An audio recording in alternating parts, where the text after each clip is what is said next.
good afternoon, ladies and gentlemen.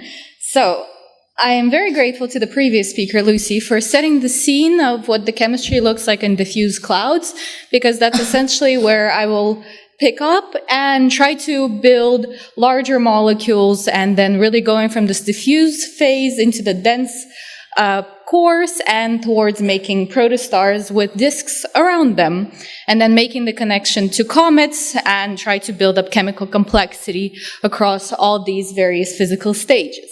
So imagine we spent a lot of time in the prestellar core, so if anything, very appropriate. But so, back to the motivation as to why we want to study complex organic molecules and why do we care about the earlier phases of evolution, and why don't we just look at comets and how the material was delivered to Earth? So the reason is, what I will try to demonstrate to you during my talk, is the fact that some of the seeds to life are already actually implanted in these much earlier phases into the building blocks that go on to make comets and eventually planets. So I think this conference is great in talking about this, because we really are covering this full multitude of different environments. So starting from these prestellar cores and dealing with questions as to how physically and chemically these regions look like, and how do we make sun-like low-mass stars, how do we make Earth-like rocky planets, and then how do we actually make from simple molecules the most complex and probiotically significant species. So all of this was already very nicely introduced, so I will not spend much more time here and try to zoom in into where we're actually making these building blocks for comets and planets. And those are the midplanes of protoplanetary disks. So the midplanes of protoplanetary disks are built up from the collapsing material of these prestellar dense cores.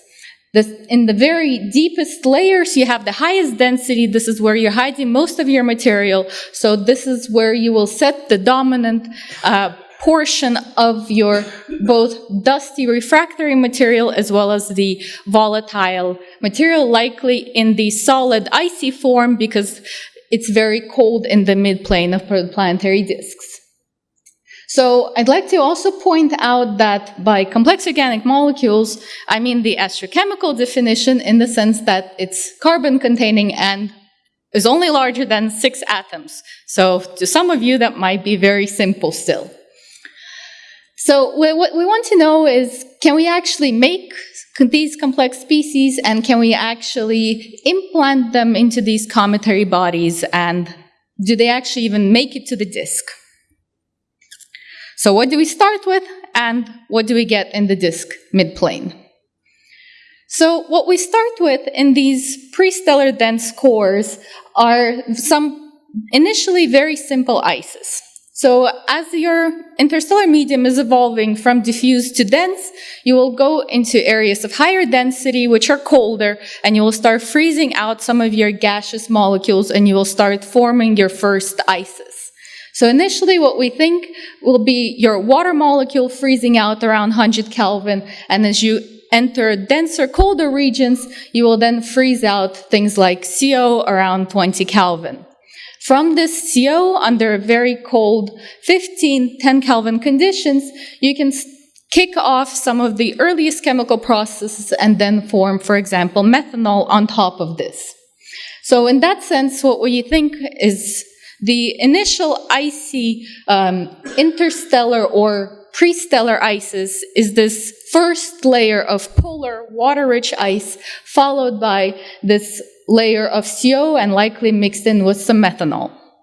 So if you look at the statistics towards low-mass protostars, what we find is that your dominant ice is water, then 30% is CO2, 20% is CO. And the way that we actually get these statistics is by looking at these ices in absorption against a background source. It's essentially the only way you can try to probe what is hidden in these icy mantles. So these would be the infrared absorption observations. However, the story is more complicated, and observations have shown that even in these earliest phases, you do find complex organics as well, and not just the simple water, CO, and CO2. So just as an example of L1689, over here we're seeing some dimethyl ether lines. And I think Sergio will speak about the different mechanisms that there may be in generating such complex molecules, even already at these extremely simple in terms of chemistry conditions that's still really cold and really dark, so shielded from UV photons. But so it seems that some of these complex organics, maybe at low abundances, are already made in the prestellar phase. And after this, once you start collapsing and you form your central protostar and the disk around it, you really kick up the gears of chemistry by elevated temperatures and also enhanced UV radiation from your central source. And essentially here you're really coupling this physical evolution jointly with the chemical evolution of this infalling material, which is then also starting to build up your protoplanetary disk composition. So in my talk, I will focus on two test samples. So first, I will consider an extrasolar analog, which is IRS 16293-2422, which is located in the L1689 region in the row of Fucus cloud, which we believe is approximate distance 120 parsec.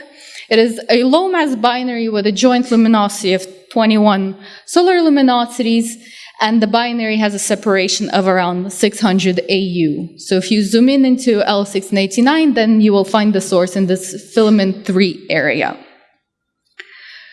I am a member of the PILS team. So PILS was introduced by Pierre Cox on the very first day, and it stands for the ALMA Protostellar Interferometric Line Survey. And the survey is special in the sense that it has a very high angular resolution, so we're resolving the slow mass binary with a spatial resolution of around 60 AU, and it also has an excellent spectral resolution of 0.2 kilometer per second, and an excellent sensitivity of 4 to 5 millijansky per beam kilometer per second. That means that if we look at the source, we're really capable of resolving all the individual lines from the molecules, so we're spectrally resolving them. And thanks to the good sensitivity, we can also pick up some of the weakest lines. So over here is just an example towards one single spatial position towards the source, and this is the immense number of lines that we have. So you can imagine that there are a lot of various molecules and many of their isotopologues hidden in here. So it is a very rich data set. So some of the results that have been released by the team so far is the detection of an array of complex organic molecules. So over here, we're hiding the name glycolaldehyde. Then we have ethylene glycol, acetic acid, methyl formate. So over here you see our binary, source A, source B, 600 AU in between. And over here in these 4 panels we see the same molecules, but then zoomed in on source B. So most of the further analysis I will present will be towards this position over here, which is approximately 1 beam, so 60 AU away from the continuum peak position B. And the reason for that is then we're avoiding the optical thickness, which we find on source, yet still maximizing the emission from the rarest species. So what you can immediately see from here that there is already chemical differentiation between the two sources in terms of the spatial distribution of the emission. And in fact, we're also finding that the two sources have different chemical composition, and some molecules have a higher abundance towards B or A, depending on the species. So just some highlights for the things that have been detected. So this isomer group, glycolaldehyde, methyl formate, acetic acid, have been detected. Step up from our simplest sugar, glycolaldehyde, ethylene glycol has also been detected. We're finding 3-carbon species, such as propanal. We're finding nitrogen-bearing species, so formamide, methyl isocyanate. We're finding the full cyanide chain of methyl cyanide, ethyl cyanide, and vinyl cyanide. We're also finding sulfur-bearing species, including sulfur-bearing complex species, such as methyl mercaptan. And as I mentioned, many of the lines that you see in the spectrum are actually originating from the isotopologues of all of these complex organics. So for the first time, we can now actually try to pinpoint the chemical process by which these guys are forming by looking at, for example, the D/H or the 12/13 carbon ratio.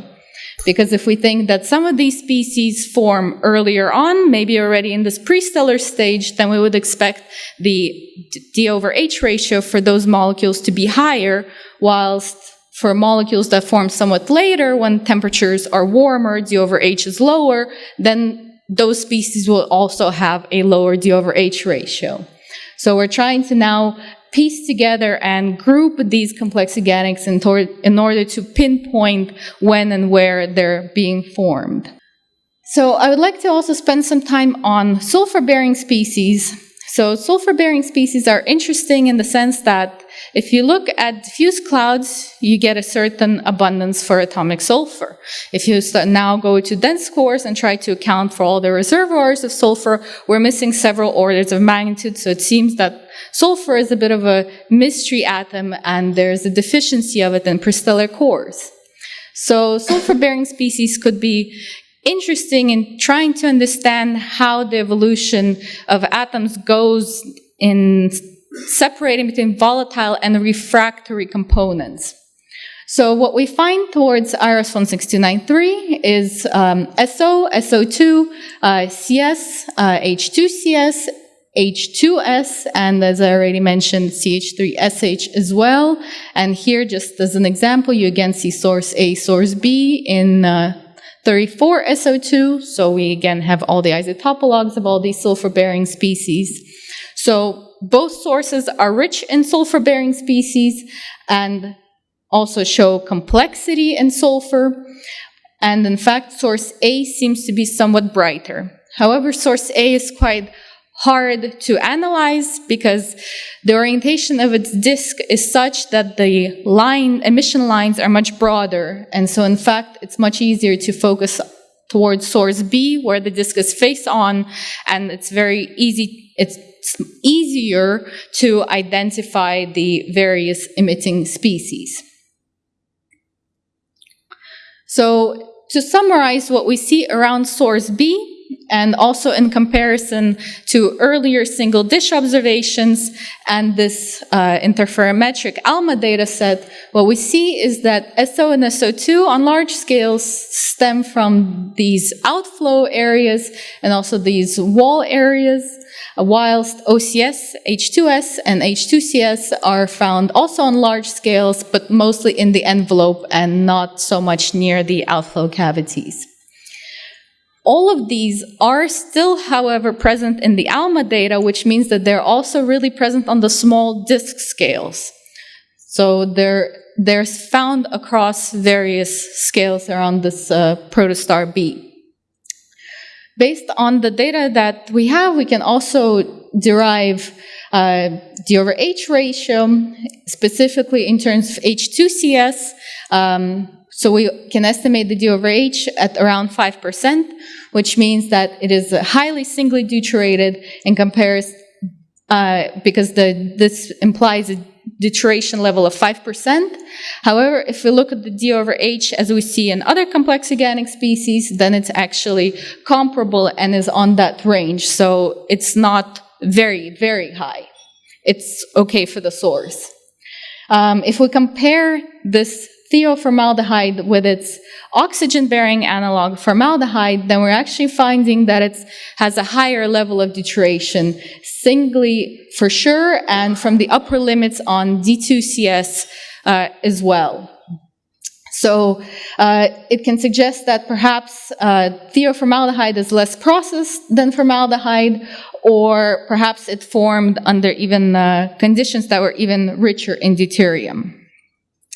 So I will not need to spend much time on 67P, because what we'd like to do is to compare this solar analog IRIS 16293 with our own solar system to see whether these two low mass systems are comparable. So thank you very much to the previous speakers to already explaining everything here. So I will just point out that for 67P, we're really seeing complexity on a whole other level, and we cannot recover this level of complexity towards IRIS 16293. It also seems that the comet is rich in sulfur-bearing species and is actually richer in sulfur-bearing species than the nitrogen-bearing species, so giving this extra motivation to be interested in the sulfur bearings. In total, the organics seem to be few percent relative to water, so this is similar to protostars. But stay tuned for some more quantitative comparison in the next few months. CH3Cl has also been compared between the two sources and has already been mentioned by Pierre. So the main takeaway is that there seems to be indeed overlap between the Comet and IRIS 16293b, that the ratios relative to methanol are on the same order of magnitude. If we look at the sulfur bearings again, and we compare what we have, then we have overlap in terms of the species detected, so between source B and the Comet. However, we're finding much more OCS than H2S for IRIS 16293. And however, for example, if you look at the SO over SO2 ratios, they do agree well. So how do we piece all of this together? So the explanation that I think explains at least the similarities and difference for sulfur-bearing species can be summarized in this figure. So it can be that stronger V radiation for the case of IRIS 16293 could help change H2S ice into OCS ice, so this is a grain surface chemical process, and to also form some more sulfur-bearing complex species. However, this can also jointly go with a warmer birth cloud, because that will reduce the amount of CO, change the amount of OCS available, which has also been supported by some modeling work on O2. But all in all, the main takeaway is that the physics of formation set the chemical provenances. So then I will jump to my conclusion slide. One back, yes. So I think I was trying to convince you that there's at least partial prestellar origin for the content of our own protosolar nebula. I've also hopefully convinced you that other low-mass systems can be analogous to our own solar system, and this collapse in chemistry en route is very important. So the seeds to life are available on comets, but the roots are already implanted in the prestellar phase. Thank you very much for your attention.